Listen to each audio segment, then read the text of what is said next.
And a third good morning to you. My name's Dorothy Keene, and I'm president of the best league in the state or nationally,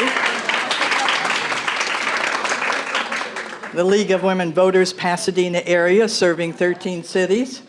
And I think one of the highlights of what we do is to offer these league days where we address important issues, and that's what we're going to do today. And this is headed up by the Natural Resources Committee, and I'm going to turn it over to Margan Zadowitz, who is going to introduce our first speaker.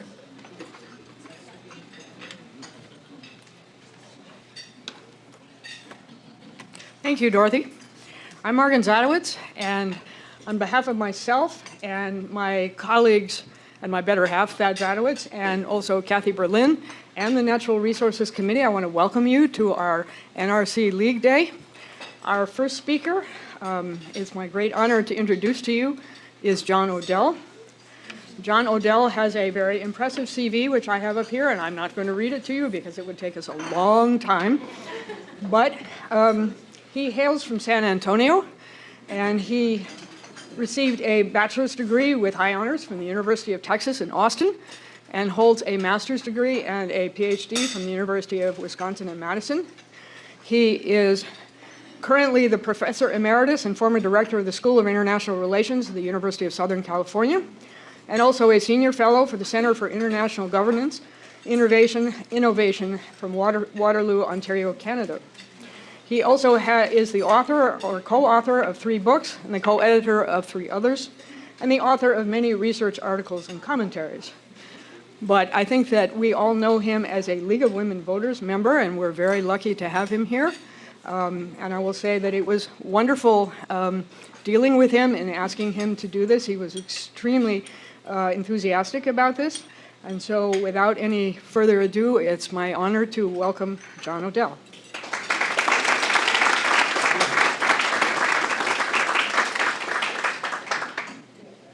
Thank you, Morgan. This is an honor to speak at League Day.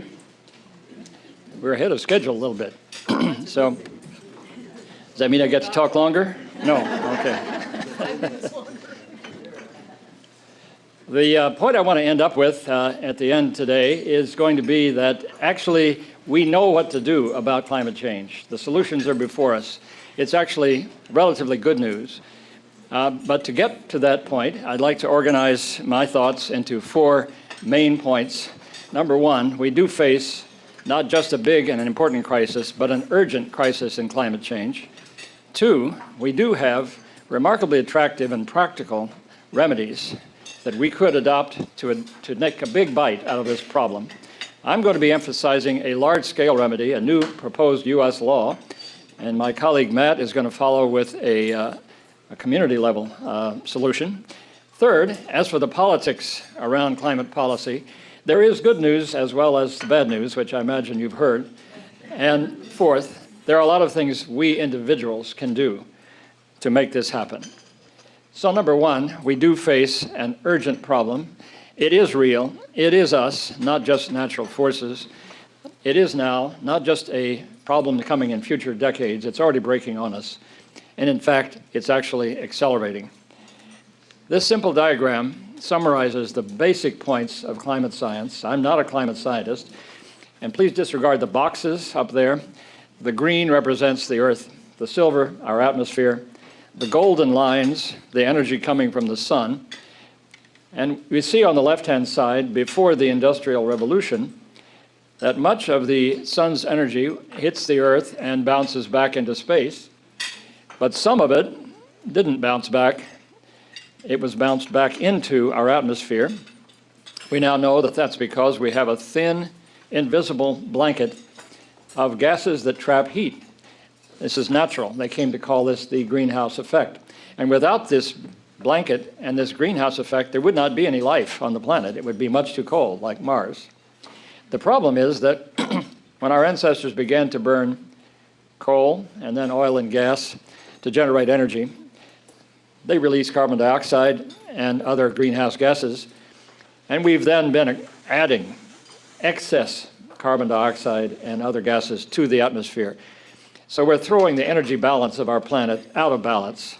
And so today, the sun's energy comes to the Earth and more of it is trapped by that blanket warming the planet, global warming. This gives you the basic summary of the facts about global temperature. Across the bottom, you have years from 1880 to 2016. On the left vertical, we have temperature changes relative to a base period. And each of those black dots represents the average global temperature for an entire year, based on thousands of measuring stations on land and in the ocean surface water. And the obvious big point is that left to right, it's going up. Global average temperature over the decades is rising significantly. And perhaps less obvious, if you look at the change from 1880 to, say, 1980, the change is about like that. But from 1980 to the present, it's steeper. The problem is accelerating in recent decades. And the impacts are now, not just in the future, including impacts on human health. Know anybody who has asthma? Yeah. Like this girl? Yeah. Okay. The American Public Health Association today says that the greatest challenge to American public health is climate change.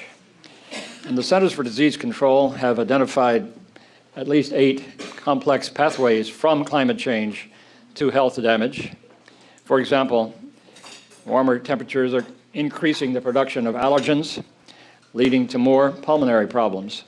A survey of American lung doctors in 2015 reported that a majority of them were saying that they are already seeing patients who are sicker, they believe, because of climate change. More extreme droughts, Africa and elsewhere, leading to greater risk of malnutrition. Extreme heat waves actually produce heart attacks in vulnerable people, and people die from heat waves. Extreme rainfall and flooding leading to injuries and worse mental health problems. And Professor Dobson at Princeton says global warming is making the world safer for infectious diseases that are spread by vectors like mosquitoes. They're multiplying and spreading faster. Dengue fever is the fastest spreading disease in the world today, as well as viruses like Lyme disease and West Nile virus. All of these problems are accelerated by climate change. And it's not just human species, of course.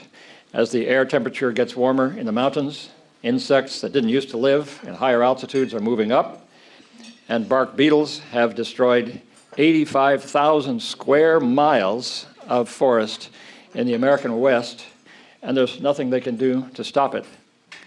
The Great Barrier Reef is one of the largest living structures in the world, and it suffered a massive die-off of coral, the largest on record in 2016, as a result of the warmer ocean water and also more acidic ocean water.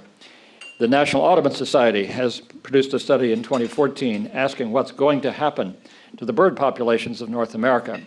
And their headline conclusion was that more than half of the species found today in North America will lose half of their breeding range by 2080.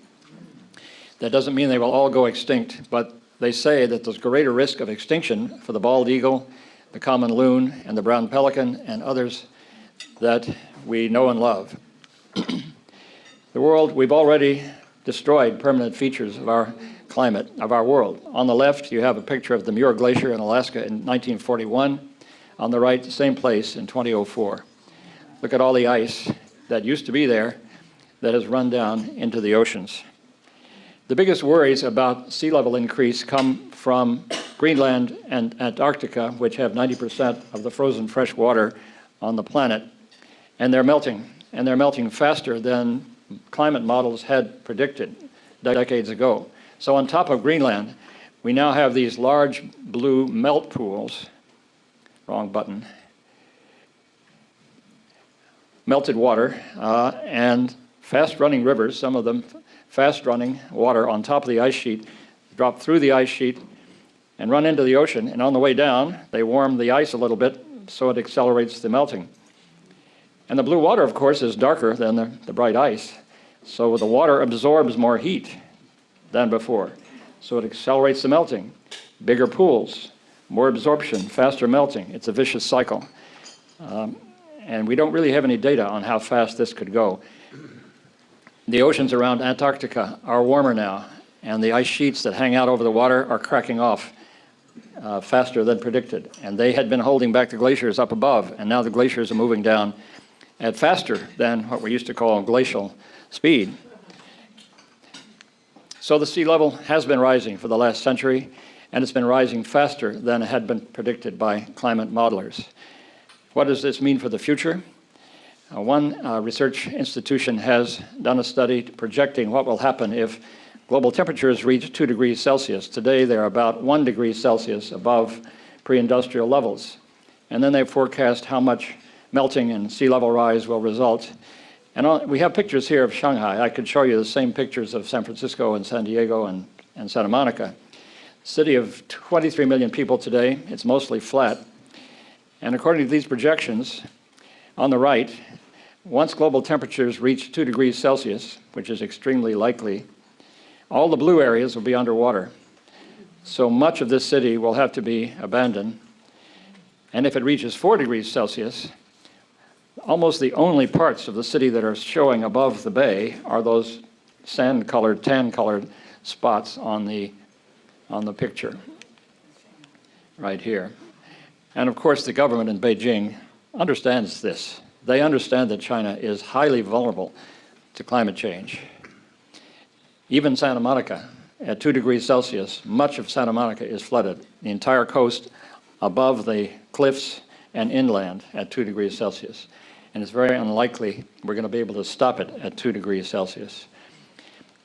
Also, as trapping more heat energy in our atmosphere, we're changing the whole system in which natural weather forces operate, which means that we're increasing the severity, the extremity of world climate events. One study counted what they counted as extreme climate events in the entire world in 1980 and 2014, and reported that we have already quadrupled the number of extreme climate events in the world, and that's the result of less than 1 degree Celsius of global warming. So presumably another 1 degree is going to quadruple the number from today's levels. So what kind of events are we talking about? Extreme heat waves. The most vulnerable are infants and seniors. We know that when the air is drier, it draws moisture out of the topsoil faster, so more extreme droughts are occurring already, not just in Western North America, but in China and Africa. Wildfire season now in the United States is 78 days longer than it was in 1970. Fires are burning more intensely, burning larger areas before they can stop it, costing dramatically more money to fight them. And it's worse than that because in some areas the trees are not coming back as they used to be. And that's bad because they absorb carbon dioxide. So another vicious cycle. Looks like Hiroshima in 1945. One of the oldest findings of climate science is that the warmer the air, the more water vapor it can hold. Well, that means that the air is moister now than it would have been without climate change, including in the winter. So you get a storm that comes into New England for natural reasons. The snow dump is much greater if the temperature is 25 Fahrenheit versus 23 Fahrenheit. It's moister air because of global warming or climate change. But if the temperature is above freezing, we get these rain bombs, these intense, prolonged periods of rainfall and flooding. It's not just near the ocean. This is on the other side of the San Gabriel Mountains 2 years ago. Those folks had to walk to get away from the mudslide. Climate change is increasing the power and severity of tropical cyclones.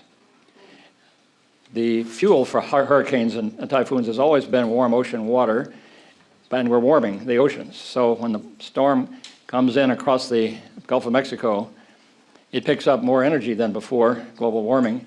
So the storm gets bigger, the wind speeds get faster, they push a taller storm surge in front of the wind, and the air is moister. So you get these extreme hurricanes, Category 5.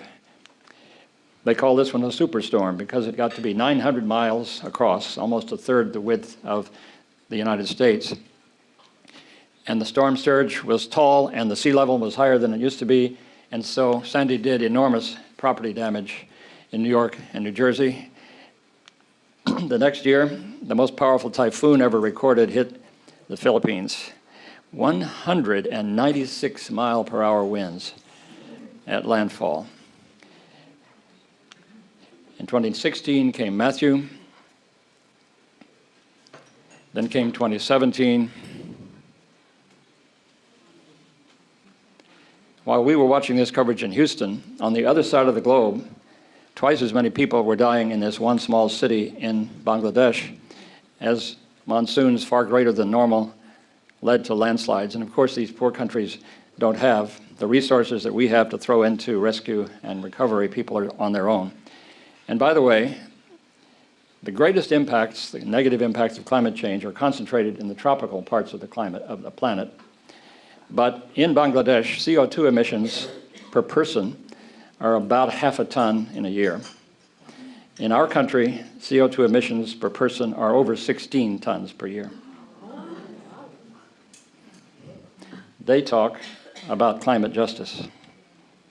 Then came Irma, Category 5, second strongest hurricane on record. Then came Maria, Category 5. What I'm not saying is that climate change by itself caused all of these events. Climate change does not make hurricanes more frequent. This year was bad luck, but it makes them more powerful, more destructive.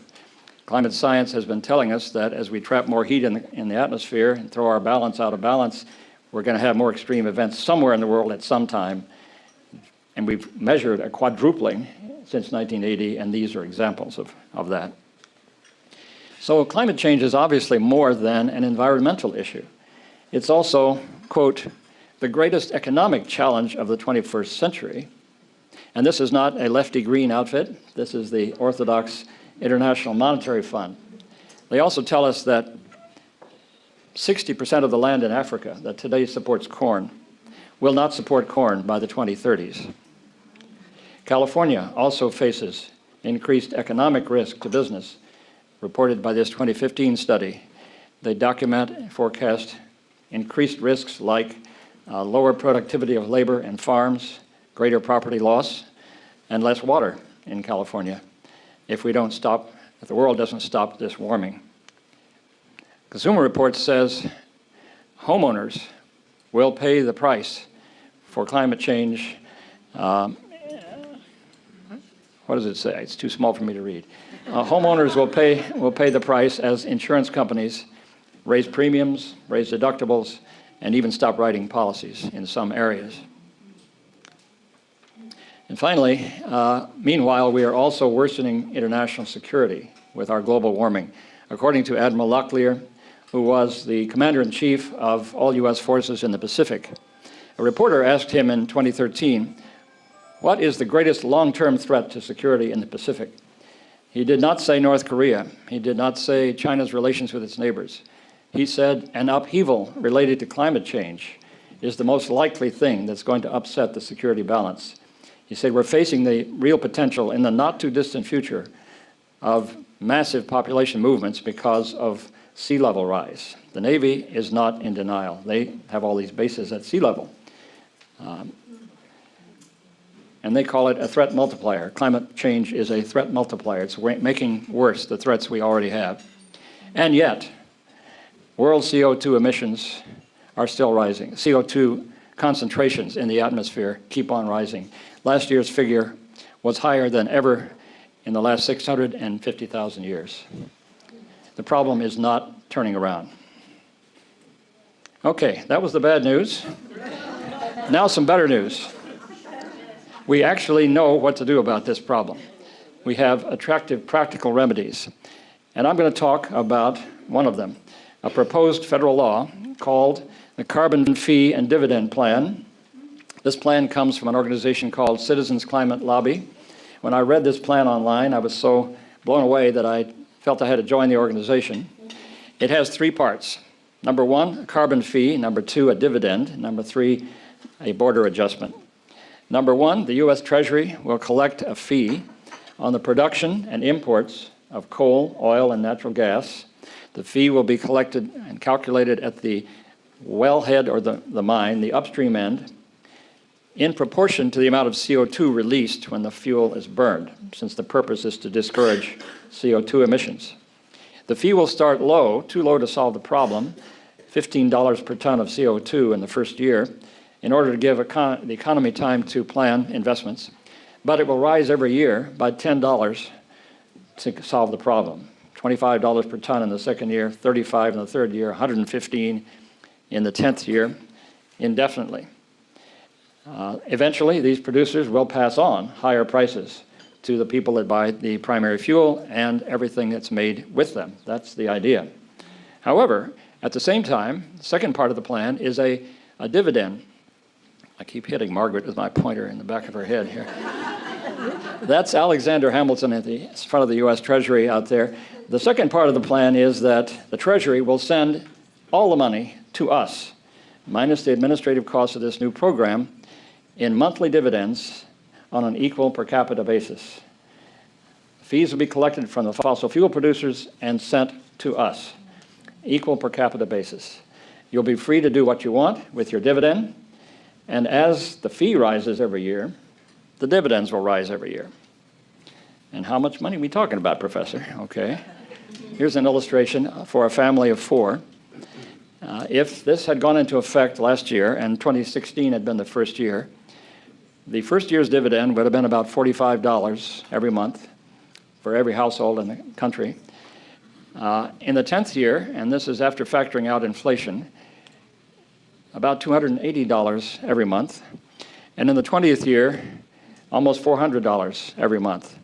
This gets up to be something like 8% of the average budget of the average American household. So it's not trivial amounts of money, it's significant amounts of money. Okay, but you might be asking yourself, what about poor families? Because aren't you talking about raising the prices of gasoline and electricity? Yes, we are talking about raising those prices. But if you do it this way, with the dividend, the impact is actually progressive, even though the dividends are not graduated by income. That's because low-income families buy less of everything. They have smaller carbon footprints than higher-income families. So the costs from the carbon fee will go up. But the dividend value is actually greater than the increase in what they're paying for these services for 90% of the families living below the federal poverty line.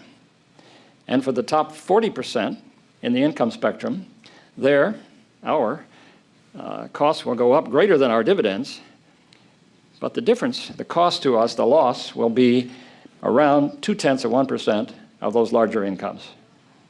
We won't even actually notice it. Our incomes fluctuate by that much for other reasons. Actually, I think this study underestimates the financial benefits from this plan, but it certainly shows that the plan is actually progressive. It protects poor and middle-income families from the cost of the transition. They're not producing most of the emissions.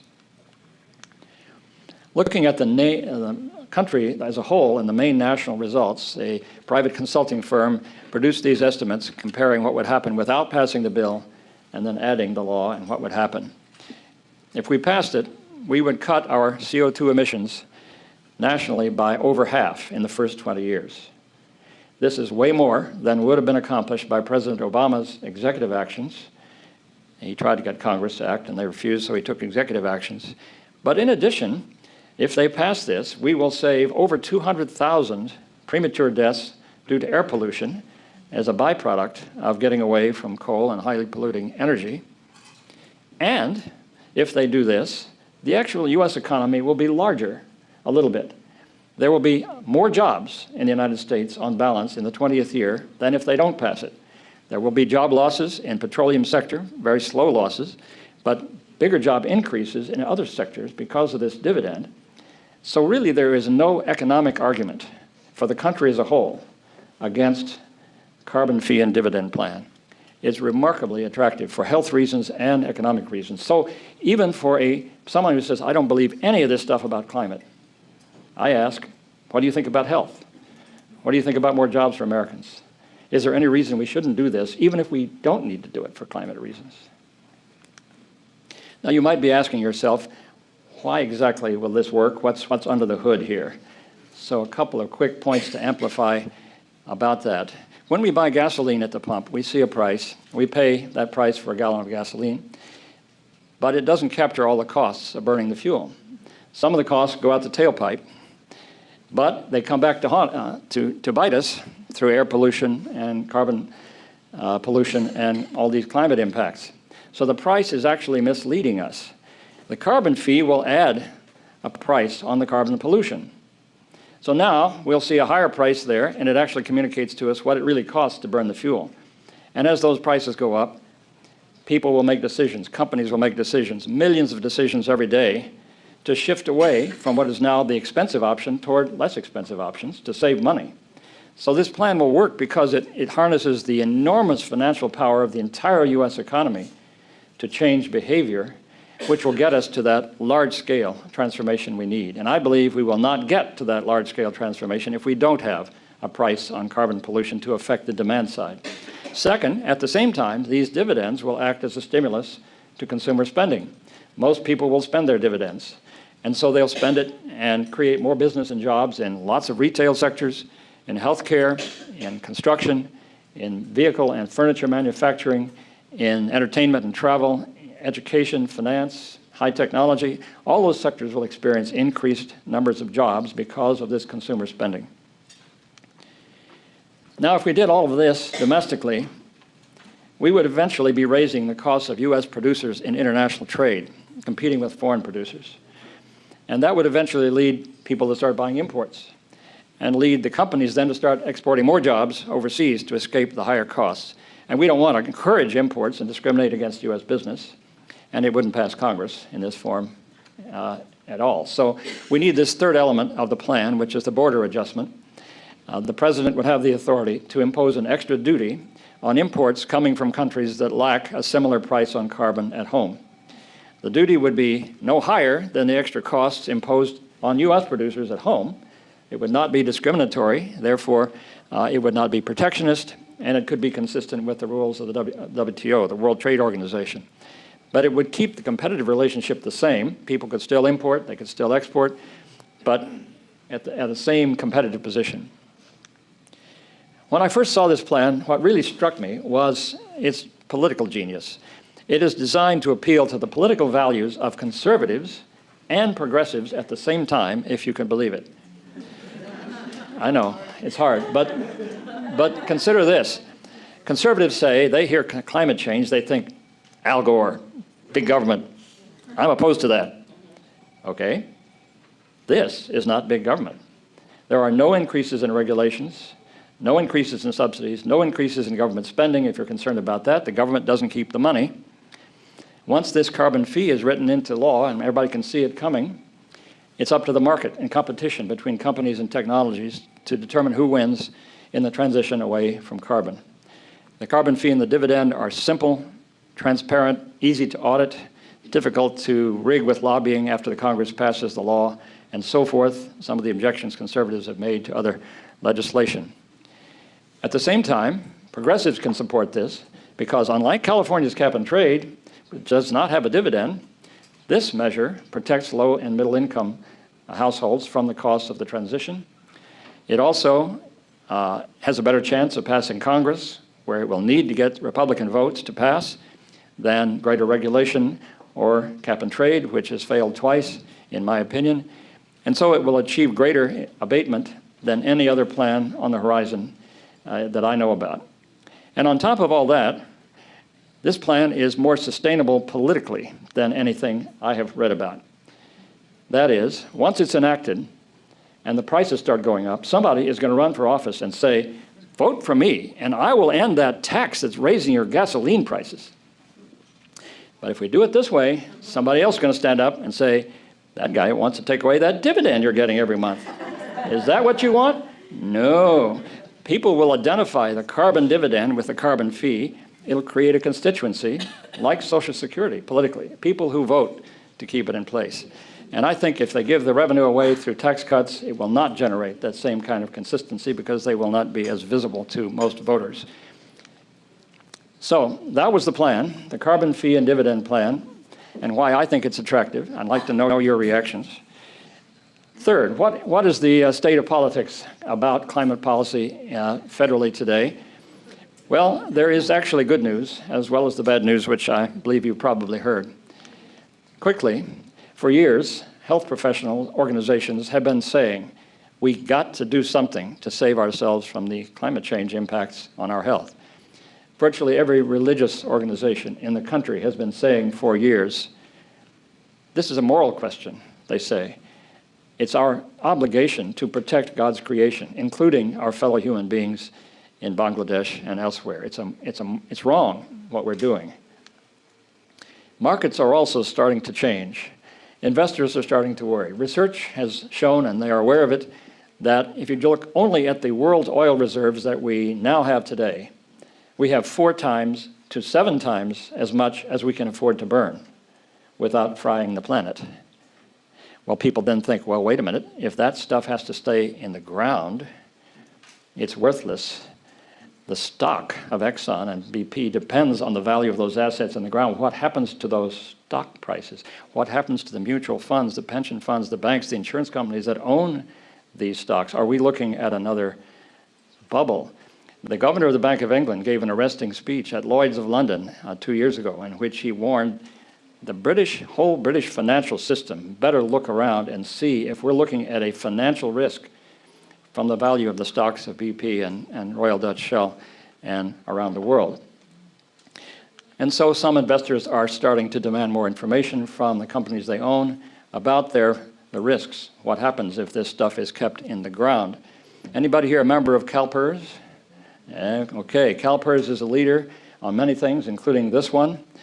They have started publishing the carbon footprint of all of their stocks collectively and working with the companies to try to get them to reduce emissions.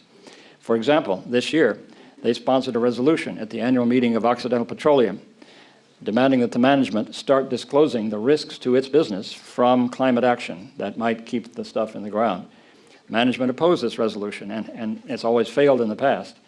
But this year, BlackRock, it's the largest for-profit asset management company in the world, voted with CalPERS and against management for the first time because they're worried about their money, right? That's the only reason they would vote for it. Vanguard, the second largest asset manager, at least in our country, also voted against management for the first time. So this is not a solution yet, this is only disclosure, but things are moving. And some investors are starting to divest, including the Rockefeller Brothers Fund. Did you hear that? 3 years ago, they announced they were selling off all of their holdings in fossil fuels. Those Rockefellers, the descendants of John D. I. And they said, we believe that today, he would agree with us, these are not the best investments for the future.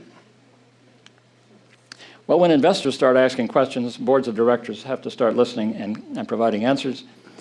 And in 2015, a long list of famous U.S. companies all made public declarations of specific steps they were going to take to reduce their own emissions beyond what they'd done or increase green finance in the case of the banks.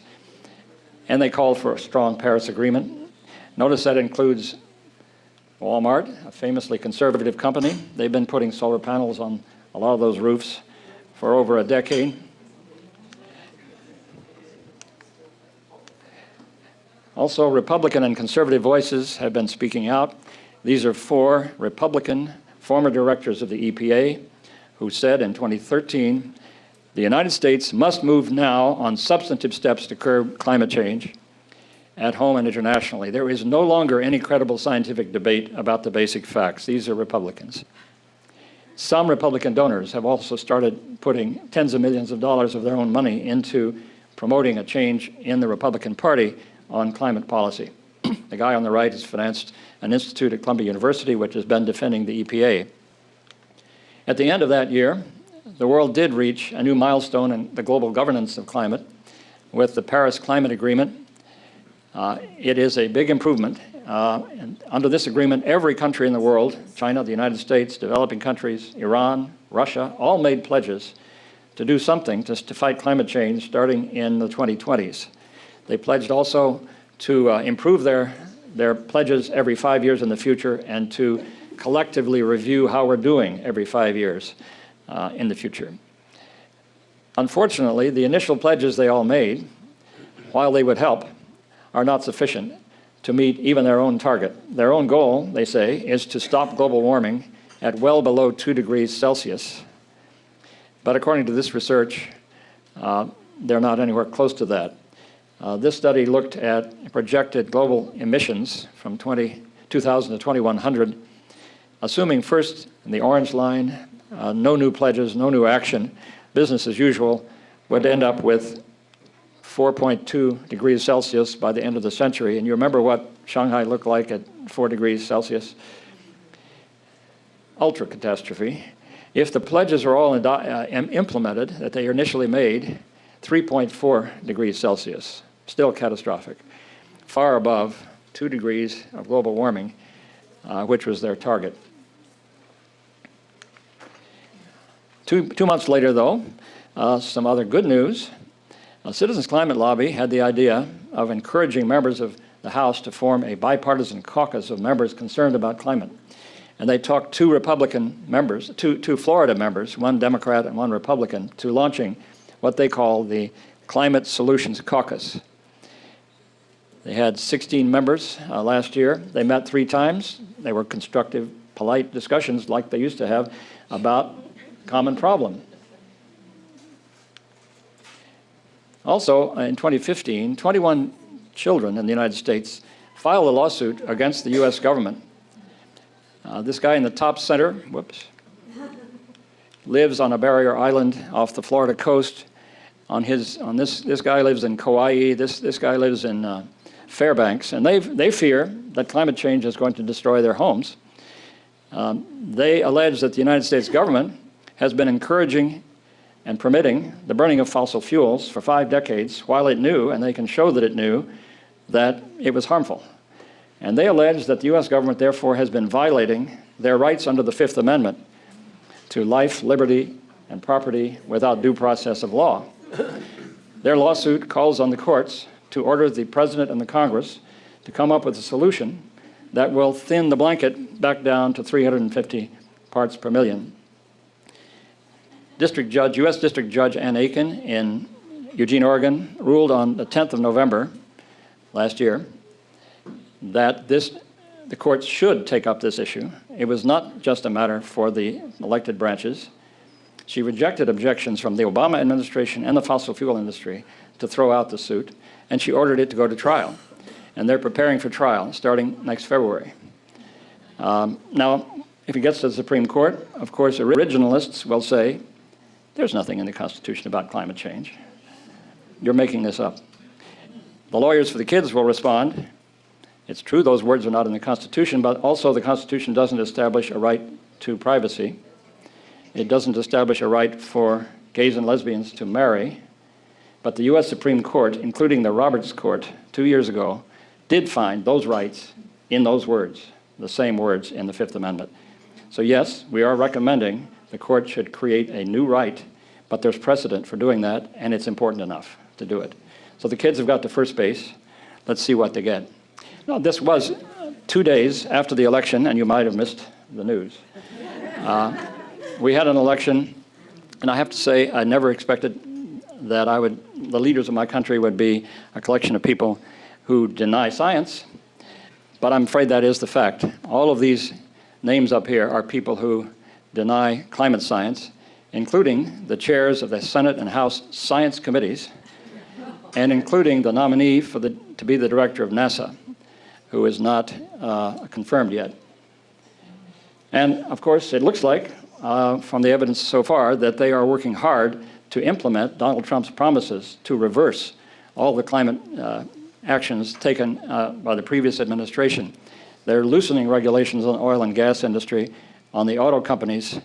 They're cutting the budgets for new climate research and for international climate cooperation, including aid to developing countries. Even if not all of those things turn out to be as effective as promised, they're clearly moving in that direction. President Trump announced at the end of May that he would take the United States out of the Paris Agreement. In fact, this withdrawal cannot take effect until November 2020, after the next elections. He's not stopped sending delegations to the meetings and has not withdrawn from the bigger, more important UN Framework Convention of 1992, which I was a little worried about.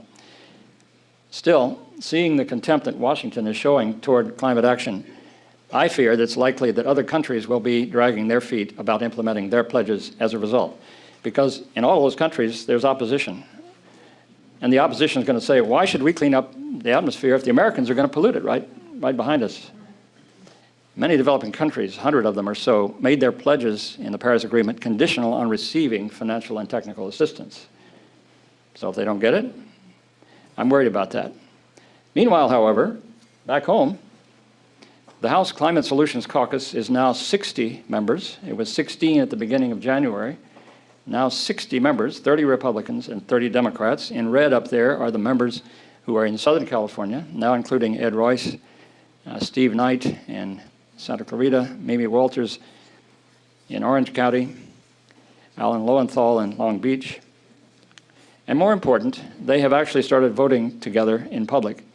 In July, they were voting on the Pentagon authorization measure, and it included a provision requiring the Pentagon to study and prepare for the impacts of climate change on national security. A fossil representative introduced an amendment to delete that provision, prevent the Pentagon from studying climate change. But on that vote, 46 Republicans, including 24 at the time members of this caucus, voted no on the amendment, and almost all the Democrats voted no on the amendment, so the amendment failed.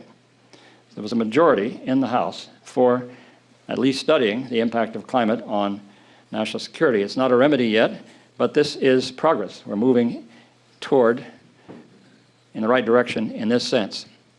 Do Americans want their policy thrown in reverse? Clearly not. This survey in 2015 asked, should the U.S. government do more about global warming, do the same, or do less? 61% said do more. I believe that the deniers have failed, basically, with a large majority of the American public. Maybe not with 20% of them, but a large majority. And not because they've read the science, but they see the hurricanes, they see everything going on around us. When asked, what do you think about the idea of a carbon tax with the money returned to the American economy, 69% said they support that idea. 2-to-1 margin. You're thinking, maybe that's not Trump voters, right? Wrong. 6 out of 10 Trump voters last November said they favored either taxing or regulating the pollution that causes global warming, or both. The largest fraction said they favored doing both. Only 20% of Trump voters favored neither of those steps. And Trump voters were a minority, 46% of all voters. So clearly President Trump is not representing even his own supporters, let alone the whole public, when he throws things into reverse. So what can we as individuals do about it? Well, clearly, we should all reduce our carbon footprints as much as possible. Replace those light bulbs with LEDs, replace the inefficient fridge and vehicle with a more efficient machine, put solar panels on the roof. The government subsidies are still available. You can actually save money in the long run by doing these things. In addition, if any of us have savings in stock mutual funds and want to put our money where our mouths are, there are new tools available to help figure out how to do that. Morningstar is an independent private company that rates mutual funds, and their publications are in public libraries and online. And a recent article suggested these two tools. Fossilfreefunds.org is a list of funds that are fossil-free. And Morningstar itself is now rating all of the funds they rate for sustainability as well as financial performance, which is more than climate change. And looking at this briefly, it seems to me that some of the greener funds are as good financially as the more popular ones. But you know, I think that if we rely on volunteers to cut our footprints and move our money, we will never get to the scale of transformation that's needed because too many companies and people just won't volunteer. They will change their behavior, however, if it costs them more to pollute and if they can save money by changing. I believe that the things our governments do and fail to do swamp the impacts of what individuals can do by volunteering, and that's why I'm spending some of my retirement time talking about this. So it doesn't take that long to send an email, make a phone call, to write one's member of Congress and say, I care about this. On the left are most of the local members of the U.S. Congress. But if you happen to be a Republican, some of the top leaders of our government are right here in Southern California. Kevin McCarthy is #2 leader of the U.S. House. He's in Bakersfield. He's there every weekend. Ed Royce in Fullerton and Brea is part of the leadership as well. And if they pay the most attention to their own constituents, whatever party they are, but if you wrote to somebody who is not your congressman and said, we're in the same party here, and I really think our party needs to do something about this. They track these things. They have staff to keep track. And better, even better, write a letter to the editor of the local paper and mention the name of the congressman. They have software that actually tracks all these mentions of their names, and they don't like publications that make them look bad. They just don't. If you want to do more, what would you do? You could ask the most famous climate scientist in the country. In Dr. Hansen's words, if you want to save the planet for your grandchildren, the single most effective thing you can do is to become an active member of Citizens Climate Lobby. So I'd like to talk just a second about the organization. It is a nonpartisan organization. It concentrates on one problem, climate change, and one solution only, this carbon fee and dividend at the federal level. And therefore, it's a big tent organization and includes people who disagree with each other about other things. Members include conservatives, libertarians, progressives, old people, young people, different backgrounds. If you're interested, write down that web address, citizensclimatelobby.org, or pick up a flyer on the piano over there. On the web, you can sign up for a free phone call once a week. Different members do different things. Besides giving talks like this, some people go to farmers markets and talk to individuals one-on-one. Some stay home and write letters to the editor. We get training on how to do all of these things. We have a meeting once a month. The meetings take place at Neighborhood Church right next door to the Gamble House, second Saturday morning of every month, a week from this Saturday. You don't have to go to meetings. There are no dues. And if you want real excitement, you can go to Washington in June. Every year, we have a lobby day, and people travel to Washington and lobby Congress in person at the U.S. Capitol. This meeting with Adam Schiff took place last summer 2016, with Adam and his assistant Courtney, who does all the note-taking. It was in the U.S. Capitol building. I've met with both Republican and Democratic offices. I can say more about what I've heard in those meetings and how we conduct them. But this summer, there were 1,300 members on their own dimes who went to Washington. So even if most American citizens have not heard yet of the Citizens Climate Lobby, I can tell you that virtually every congressional office knows what CCL stands for, because we've been there right in their offices. Do you know a 5-year-old in your neighborhood or in your family? Okay, those Americans born around 2012 will live around 80 years on average. That's 2092. Millions of them will live longer than average, and we'll see the 22nd century. So we look at these figures with 2,100 out there. It sounds like an abstraction. It's forever. It seems like a slow-moving crisis, but it's not an abstraction, right? It's the lives of people we know and love. And we do face a powerful lobby representing a tiny minority of other Americans who want lobbying to delay action and to increase pollution. So is there any way citizens could counter that? Well, we have a Citizens Climate Lobby, and that's the reason for it. Its membership has been doubling each year in the last 4 years, 400 chapters across 10 countries now. And we have a lot of allies, faith leaders, military leaders, business leaders, politicians, commentators in the media. Things are moving in the markets. Alternatives are getting cheaper. And so I actually believe that our government in Washington is going to flip on this issue. When, I can't tell you, but I do know that it's happened before. Think about it. 10 years ago, it was illegal for gays and lesbians to marry in the United States. Flip in 1 decade. A generation ago, it was legal to smoke in bars and restaurants. Our government's finally listened to the science. And a century ago, the men wouldn't let the women vote until the day they changed their minds.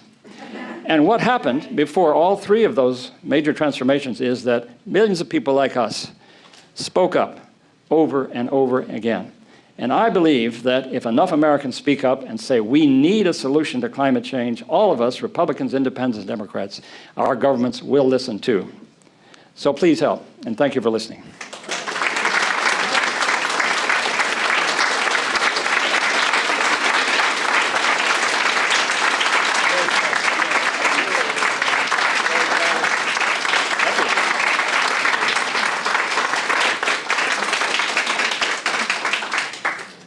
Thank you very much, John. I would ask that we hold the questions until after our second speaker, but everybody has on their table some 3x5 index cards.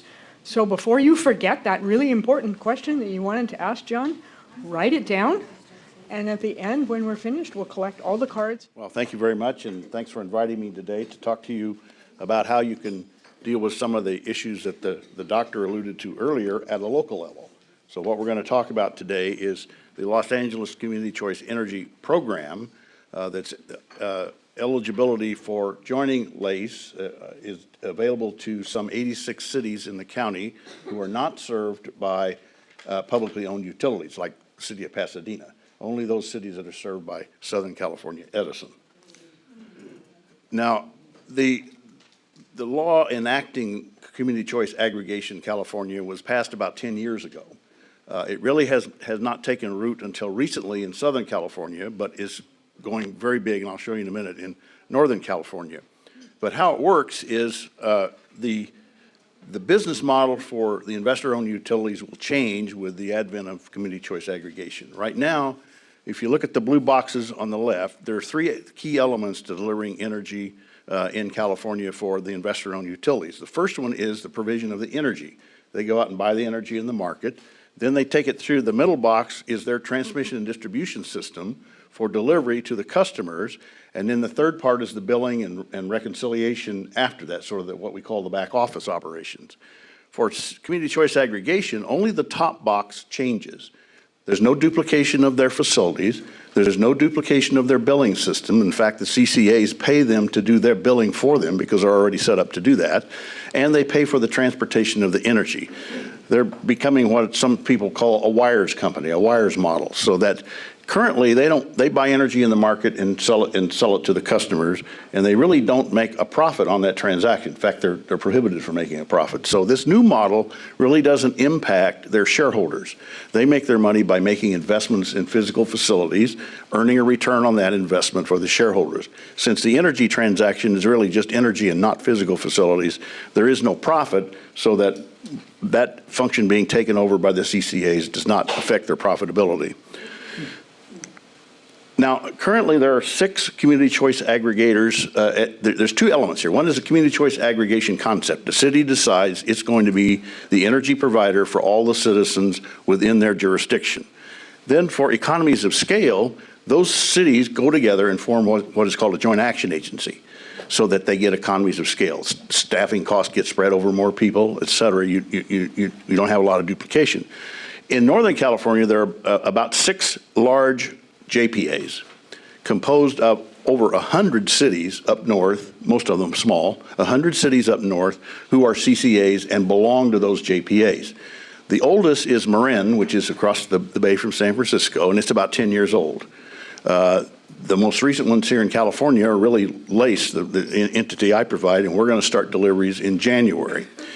So the key elements here are local control, customer choice, and I'm going to show you how that works in a little bit. But I will tell you that the cities that adopt the CCA model are not requiring their citizens to do anything. The customers will come into the CCA and they will have choices within the CCA, but one big choice that they have remaining is to go back. It's called opting out. They can opt out of the CCA and go back to Southern California Edison just like everything was before. So as a city council, you get concerned sometimes, I think, of forcing people to do things. In this case, it truly is local control and local choice. The success rate of retaining customers among all those JPAs up north is about 95%. Only about 5% of the customers choose to go back to the investor-owned utility provider. So we have a fairly long history on that. On average, the rates and rate differentials are about 5% lower than the investor-owned utilities. So there are savings and there's longevity. Now, the benefits are really, as I've mentioned, they can opt into the CCA. In the case, I'll show you in a little bit, there are rate options within LACE for individual customers, so that the cities will say, we think this is the rate that our citizens are going to opt for, but the individual customer can choose that, and they can change it over time if they want to. The city councils that join will elect a board member for the JPA, for LACE in this case. And so right now we have 6 members, and the mayors of those cities are all on the LACE board. We expect by the end of the year to probably have 15 or 20 members. And they do set the rates and develop the programs and decide exactly how the entity is going to be operated. We're offering 3 rates under LACE for individual customers. The first one is what we call the standard rate, and it's the lowest renewables required by law. Right now, Edison's at about 28%. It's on an upward trajectory, so that there's a milestone at 50% in 2030, and without a doubt, it's going to go to 100% sometime thereafter as a matter of state policy. But we wanted to provide a rate that if folks are just truly interested in saving money, and they don't really care about increasing their renewable commitment, they can opt for that rate. The blue bar is the Edison rate, and the green bar is the LACE rate. We're about 6 or 7%, 6%, I think, below Edison for that base rate. The second rate is a 50% renewable rate, where you as an individual customer could say, I want 50%. And that is about 3% below Edison's base rate. So a lot of the cities are choosing this as what we call our default rate. When the customer comes into LACE, the citizen comes into LACE, they go into the 50% category. If they do nothing after that, they're 50%, everything's fine. If they decide they want the cheaper rate, they can opt to go to the cheaper rate, okay? Now, the selling point to me of this is that customers, in effect, can double their renewable consumption and supply for even less money than they're paying Edison today. So you get the best of both worlds. The third one is the 100% category. Customers can sign up for 100% renewable, and LACE will supply that energy. Now, it gets a little complicated because I think we probably all can understand that we don't have green kilowatt hours and red kilowatt hours that go through the meter. We can't differentiate. But what we have to do is, if we offer those rates in those categories, at the end of the year, we have to actually make sure that we can balance the amount of energy that we bought and delivered to our customers equals the commitments that we've made to those customers. So, and there is what's called a power content label that's published every year. All the utilities in California have to do that. And it will tell you how much of your delivery as LACE is renewables and the type of renewables, how much is conventional, and right now LACE's target is probably going to be 50% on average. At least that's what we hope. And that's what we think our customers will aspire to. But we have flexibility so that you're not forcing anybody to take 50%. You're not even forcing anybody to stay in the program if they don't like it. They can go back to Southern California Edison. It also has greenhouse gas implications. As you can see, at a 50% level, you're lowering your greenhouse gas by about 9%, and at 100%, you're lowering it about 27%. So it's a significant impact overall on the climate. There are savings, demonstrated savings, overall about 5.3%. That's about a $20 million reduction in the LACE service territory. That would create about 200 jobs in LA County. And there's also power supply construction projects. One of the things we're looking at is the entity. LACE is a tax-exempt entity, nonprofit, and that can borrow money at tax-exempt rates, which is cheaper than private borrowing rates. So one of the things that we can do with the members is, let's take, well, Pasadena is actually municipally owned, so they're not a candidate. But if you had a candidate city, you could decide that you wanted to reach out to renters, for example. They pay the electric bill, but they don't own the roof, so they can't put PVs on the roof of where they live generally. So you might want to do a community project. You could do parking lots, do carport type PVs on top of a carport. You could do it on the city buildings. You could do it in vacant property. If you had an old landfill or something, you could put a small project, and then those customers who signed up for that project would just pay through their electric bill. The project would be financed by LACCE at very attractive interest rates. So there's all kinds of combinations. Once you have the ability to control your destiny locally, you're not reliant upon what the PUC might think Southern California needs on average for Edison customers. We'll be able to customize programs as well as the energy, but other programs to the needs of those communities. Now, I tell people that the JPA that I managed before, that was mentioned, SCAPA, we had 12 members, and the LADWP was the largest municipal utility in the United States. Glendale, Pasadena, Burbank, Anaheim, Riverside, Cerritos, Vernon, all the way out to Azusa, Banning, and Colton. And Banning is one of the smallest municipal utilities in the United States. But we were able to deliver customized programs for those folks, energy efficiency, rebates on PV panels and whatnot, that were structured for that size diversity, and also structured for communities that were as diverse as Pasadena, which is very progressive, to Vernon, which is all industrial. And certainly the programs would not be the same in both of those communities.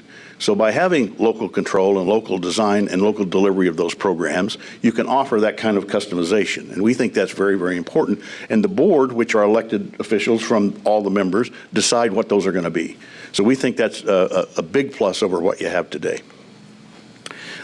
This started out, the concept, the county actually took a look and said, we really represent all the unincorporated citizens and businesses in the county, and plus we have our own loads. Maybe we should look at becoming a CCA ourselves as the county.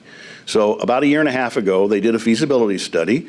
The feasibility study showed, yes, we could deliver on all of those promises, and we then took it to the Board of Supervisors. The Board of Supervisors said, yes, we like the idea. We want to move to the next step, which is a more detailed look at where we're going.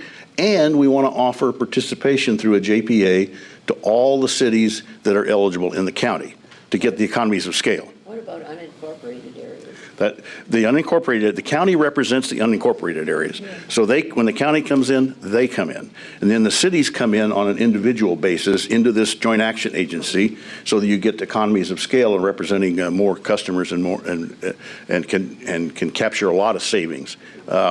So the county then said, all right, we will reach out to the cities and offer them membership. Now, like any new business starting up, you have to have startup capital.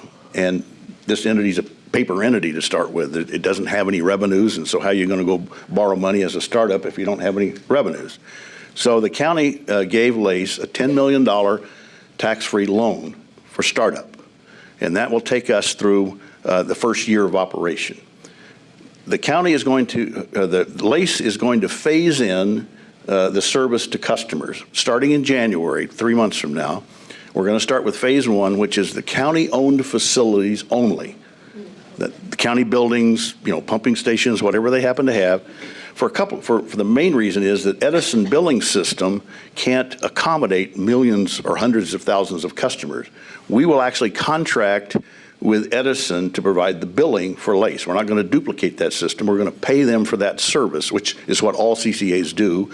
And then your bill won't change. You'll get a bill, and one page of the bill is starting to look like the old phone bills, there's multiple pages. One of the pages will be the energy cost from LACCE versus the page that would have had Edison on it. So we pay for all of those facilities.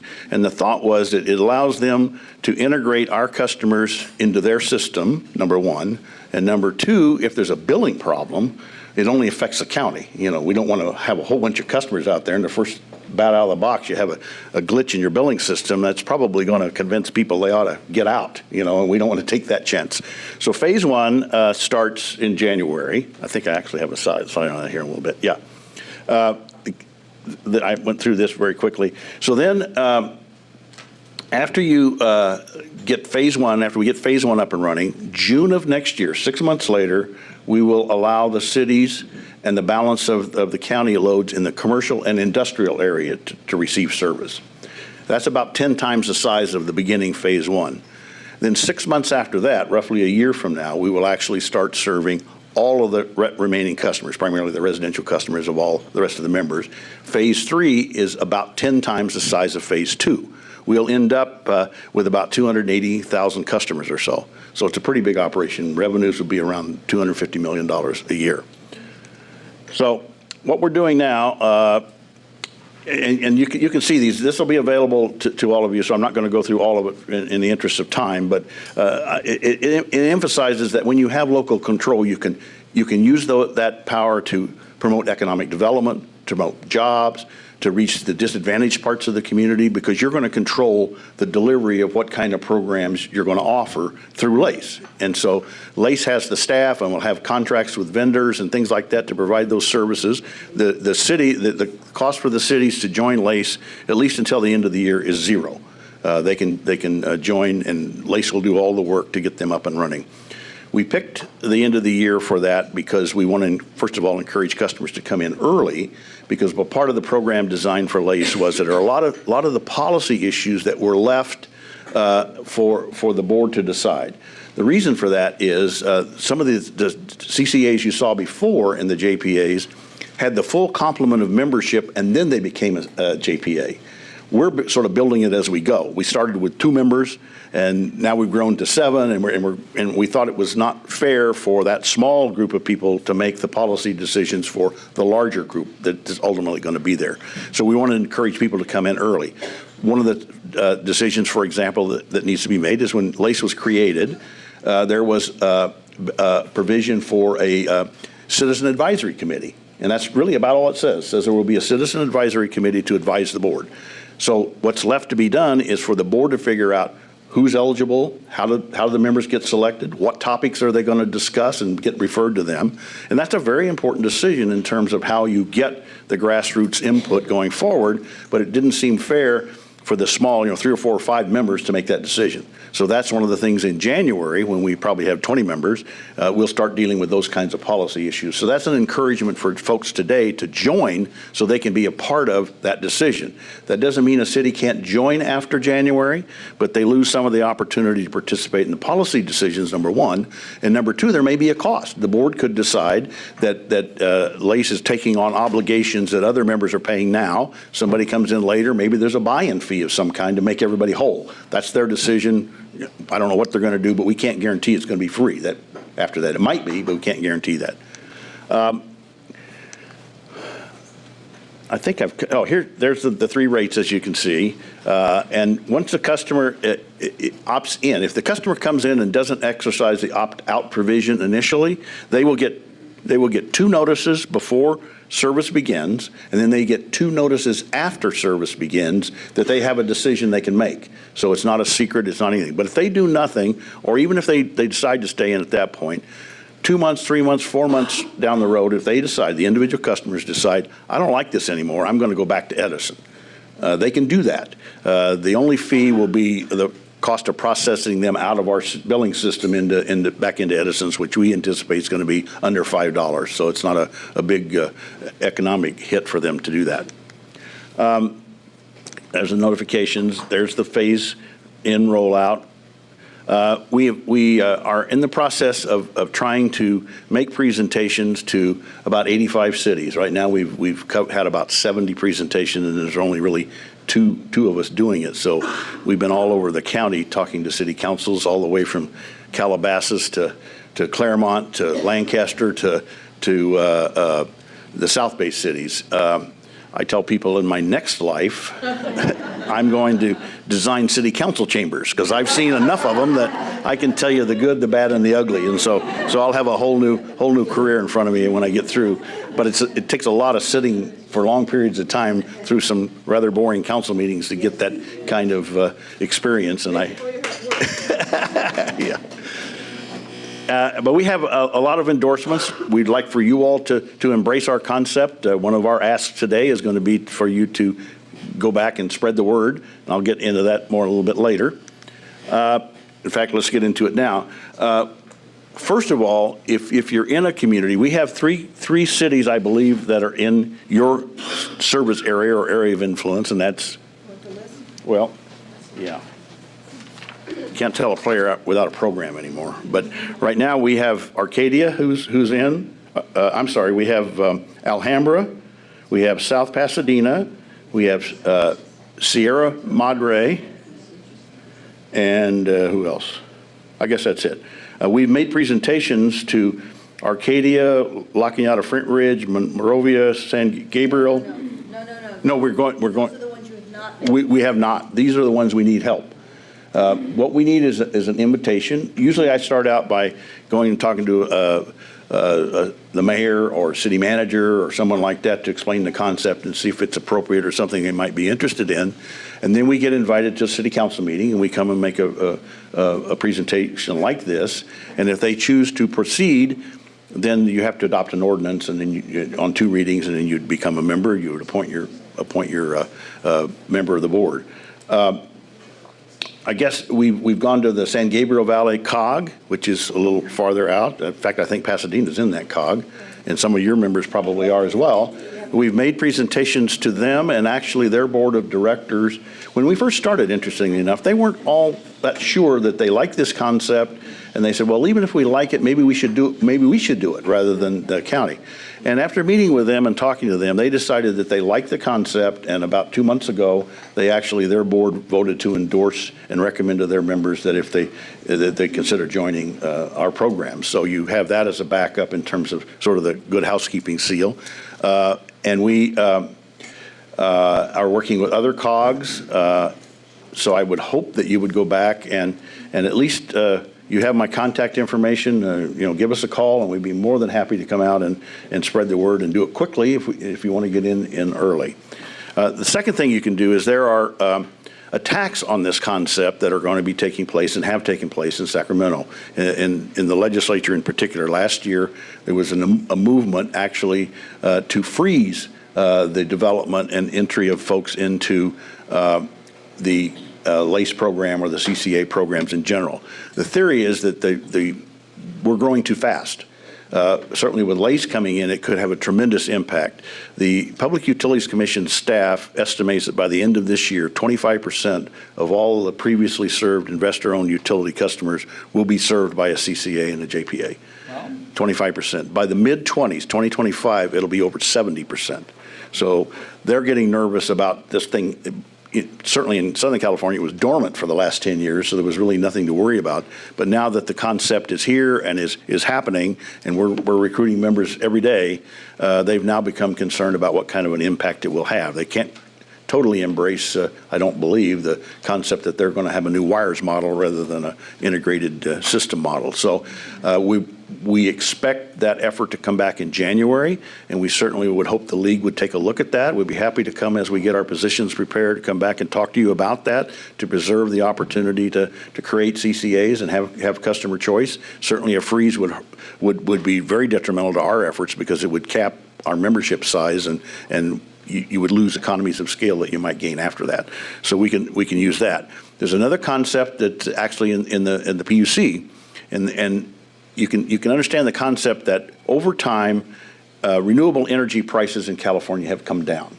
10 years ago, when the whole industry restructured, there was a sort of a create the demand, the supply will come, and that will be innovative enough with the competition to drive prices down, just like any other business. And that's true. That's what happened in California. In my previous position, every deal that we did in the renewable arena, and we did a lot of, when I left, we had about 30 projects, renewable projects, utility scale by and large, in 11 western states on behalf of our members, LA, et cetera. So we were very big into the renewable business, and wind, geothermal, we even bought a small run-of-the-river hydro project in the state of Washington. But every deal we did in PVs, photovoltaics, or wind was cheaper than the one you did before. And that's exactly what was supposed to happen, and it did. The problem with that is now that if our customers leave Edison, the portfolio that they have to pick from, we're going to leave some costs behind because they can't just take that energy and sell it in the market and get their money back. And we understand that. So our customers, and their customers are paying that above market charge themselves. So we have to make sure that when our customers leave, that Edison gets compensated by those customers for what's called the stranded costs. And we agree with that. We think that's a concept that works almost in any business. You wouldn't want to be on the other side of the table and have somebody leave and leave you holding the bag. The question is, what is that stranded cost? And right now, you don't have to remember this other than it's called the PCIA, Power Charge Indifference Adjustment. And that's the above market amount. Now, we don't know whether they contend that it's not high enough, that we're not paying enough. The problem is all of those contracts are confidential, and so they can't show us the data. The CPUC can't show us the data. And we're saying, well, we agree that we need to work out this problem, but we just can't take your word for it. So the PUC now is having a series of hearings to try to determine what the appropriate amount is. And so we would encourage you all to support that concept that it should be fair and equal. Our customers should be paying the same amount as their remaining customers pay. That way there's no cross-subsidy between the two entities. So we're going to be very active in that assessment as well. But to tell you sort of how crazy it is in California, remember the numbers I gave you about customers leaving the IOUs and going to the CCAs, right? Edison took a contract to the PUC 2 months ago for a new 150 megawatt wind project to go into their system, okay? Now, the contract negotiation started 2 years ago. Now remember, costs are going down, so it's pretty likely that this is going to become a stranded cost, you know? But the more important question is, if they're going to lose 50 or 60 or 70% of their customers, why do they need new resources in the first place? You know, why would you put on a resource that's likely to be above market and sign a 20-year contract? And we protested, and we said, look, you know, you're going to be hard pressed. You're going to charge us for resources that we leave behind, and you're out buying more. You know, why are you doing that? Well, we lost. They actually signed the contract. PUC approved it, and now that's in the mix. So there are some funny things happening, and there are times when we need support from folks like you to in our opinion, do the right thing. You know, we're nonprofit. We're locally controlled. We're not beholden to shareholders. We're trying to create an atmosphere where we can increase renewables quicker than they might otherwise happen. So hopefully you will take a look at us and keep your eye on us. And if something comes up, we'd be more than happy to tell you what the impact might be on the customer, our customers, and future customers. And I certainly appreciate the opportunity to come and talk to you today. Let's do John's questions first. John, you have 2 questions. The first one is, why has cap and trade failed? And maybe you can do this in the same breath. The second one is, could you talk about other countries that have a carbon fee? And British Columbia is cited. Okay. Thank you. Cap and trade was proposed for the first time in Washington in 2003. John McCain and Joe Lieberman, a bipartisan group. They got 43 votes in the Senate, but it takes 60. I would say it failed probably because the opposition, concentrated opposition from the fossil fuel interests, was enough to stop it. In 2009, it was proposed again. The Democrats controlled both the House and the Senate and the White House. The Waxman-Markey bill, introduced by Henry Waxman, Beverly Hills, it passed the House and stopped in the Senate. The opposition was strong enough, again, in the Senate to deny enough votes to pass it. The objections from Republican side, they now see cap and trade as big government. It was originally, in the 1970s, a conservative idea, a market-oriented way to cut the costs of reducing pollution. But in fact, cap and trade it involves a whole lot of regulation. If you look at the California regulations, the first 60 pages of it define the products, each individual product that is to be capped. They have to do that exactly because it has to be enforced in court. And in fact, in California, the price on carbon, it's one of the highest in the world. The price of California's emissions certificates, it's about $13, I think, per ton of CO2 now. But it fluctuates a lot. companies may buy up ahead of time before they need any more, and then the next auction they drop. And so it's really not providing the kind of signal to investment that's needed for investors who look out 30, 40, 50 years when they're making investments. The Republican opposition is that they also call it cap and tax. The opposition, they define it as equivalent to a carbon tax, when of course it is designed to raise the price of carbon. So unless the Democratic Party wins 2/3 of both houses and the White House and insists on cap and trade, I don't see it passing in Washington. I think it's been tried, and this proposal, the carbon fee and dividend idea, would require a compromise by both sides, which is what tells me it may have a chance, right? Sierra Club does not like carbon fee and dividend. For instance, they favor regulation, which they see as a more certain way to make sure pollution doesn't occur than relying on markets. But that's not going to pass Congress. The conservatives who talk about carbon taxes favor returning the revenue by reducing other taxes, corporate taxes, payroll taxes, and they have an argument that it's economically superior to using a dividend.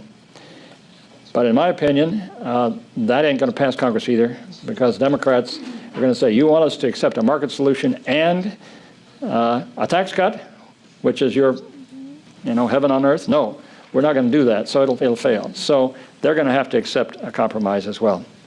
That's my opinion. What was the second question? What are other countries doing? Yeah. About 42 nations and 25 other jurisdictions in the world, including British Columbia and California, have a price on carbon at the national or the provincial level today. It's spreading. China is implementing, they say they're going to implement emissions trading nationally by the end of this year, covering only the electricity sector at the beginning. Most of these prices on carbon are cap and trade type systems rather than carbon taxes. British Columbia does have a carbon tax.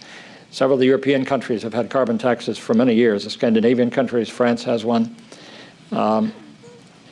This is spreading. Carbon pricing is spreading nationally, internationally, and it's probably because it's probably the most efficient way, the lowest cost way to transition economies from carbon away from it.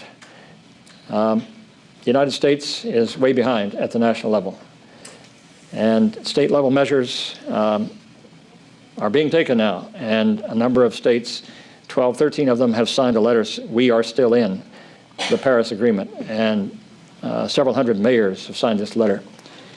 But Texas hasn't signed it, and Florida, and Ohio, and Pennsylvania, and Michigan, and Illinois, and Indiana, and Wisconsin. Much of the country is not covered by these, much of the emissions not covered by these state and city level endeavors, so I think we still need a national solution. Thank you. Thank you. Thank you very much. Okay, Bill, there are a lot of questions for you. Okay, I'll start with maybe the easier ones first, so we can get them done. If a person opts out, can they opt in later? Short answer, yes. Okay, perfect. That takes care of that one. The second one is, how does Pasadena's municipal utility usually compare to energy prices? Okay. Right. Traditionally, and let me talk generically first because I'm not sure exactly what their rates are today, but over the years, the publicly owned utilities, the municipally owned utilities, have always had rates that were lower than the investor-owned utilities. So that gap has narrowed some, and quite frankly, some of the municipal utilities are, if you look at their power content label that we talked about before, it's kind of embarrassing because they still have about 1/3 of their supply coming from coal. And they're they have a long-term contract with a very large coal plant in Utah. And when I was at SCAPA, we spent a lot of time trying to figure out how to get that contract runs until 2027, how to get out of that contract, because it's very embarrassing that to be in California and be a utility in the business and have such a large carbon footprint from coal. So, but the rates are still below. I think the differential now is maybe 5 or 10%. Okay. The next two questions really are about the source of the cost saving. Okay. How are these joint entities able to charge less? What is the source of the 5% cost saving? where do you buy your electricity? Okay. Well, in California, it's really one big market. So we will be buying the same places and looking at some of the same projects as Southern California Edison does. But because we're able to build our portfolio from scratch, we'll be able to take more advantage of some of the newer projects that, remember, are getting cheaper every day. We can get the ones that specifically serve our purpose rather than the average of the large area that's here that Edison serves. We're nonprofit. And we think that we are not going to be staffed heavily. I happened to look last night that our percent of staffing in 2019, when we're fully operational, is about 1%, because we'd be using a lot of contractors, like the billing system interface with Edison. We'll use contract for that. They have the expertise, and it's cheaper than if we staff up ourselves. Power supply. We actually are about to award a contract for a power supply manager who will come in and actually build our portfolio. We went out with a request for proposal based upon the loads we anticipate having. They came back, and we actually are looking at a 3-year fixed cost contract so that they will be taking the risks in the marketplace and build the portfolio that we need. And then you need another key player called a scheduling coordinator. They take the resources that are available, they look at what your load profiles are hourly, as a matter of fact, and match the two, so you don't run short and have to go into the market and buy or long and sell into a market. They try to hit that as precisely as possible, but that isn't always the case. So we'll be using help from the outside, low overhead because of smaller staffing levels, economies of scale, so we'll be getting up into the same sizes that we can compete effectively in that regard also. And history tells us that of the JPAs up north, they've all been able to manage about a 5% lower cost. Okay, why would an individual customer choose to leave the community choice system if the rates are lower? Maybe you have no idea. Well, I think that's why there's only 5% of them. Fair enough. Okay. How can we pressure municipal utilities to increase renewable to 100%? Well, the municipal utilities are under the same state mandates as the investor-owned utilities. So that when I was at SCAPA, we were accelerating. 10 years ago it was 1%. Now it's about 25%. So they're required to report just like the investor-owned utilities. They have the same targets. They have the same mandates. So as I mentioned earlier, there's one big roadblock to getting more renewables, and that's the dirty old plant over in Utah, but maybe they'll get that worked out. Okay. Do Edison and CCA customers all get the same electron mix? Both pay, but pay different prices? Well, I think the question might be, and if it isn't, you can correct me, but there's no way really we can paint the electrons red and green and actually look at your meter and say, I got 35% renewables and the rest was something else. But what we do and what we're required to do is, as I say, that you have to issue a power content label every year.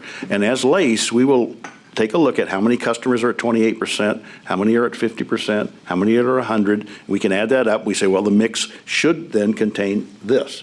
Then we go over and look at what we bought and delivered, and those two have to match on a gross basis. So you can't do it on an individual customer basis, but the mix that serves the group is composed of all those individual requirements being met. I don't know if that's the question that was asked, but okay, and this may be related. It's how much more variable renewable energy will Edison and CCA use as a result of CCA VRE purchases, variable renewable energy purchases? How Tell me that much again. more? Here, you can read it. How much more? Well, let me take a shot at it, and whoever asked that can follow up. But I think one of the purposes of forming the CCAs and getting on a JPA is to encourage the use of more renewables on a faster time frame. That was the first CCA that was developed up in Marin. That's their sole purpose. As I said earlier, they charge PG&E rates, but they want to use that money to incent a more rapid deployment of renewables in their mix.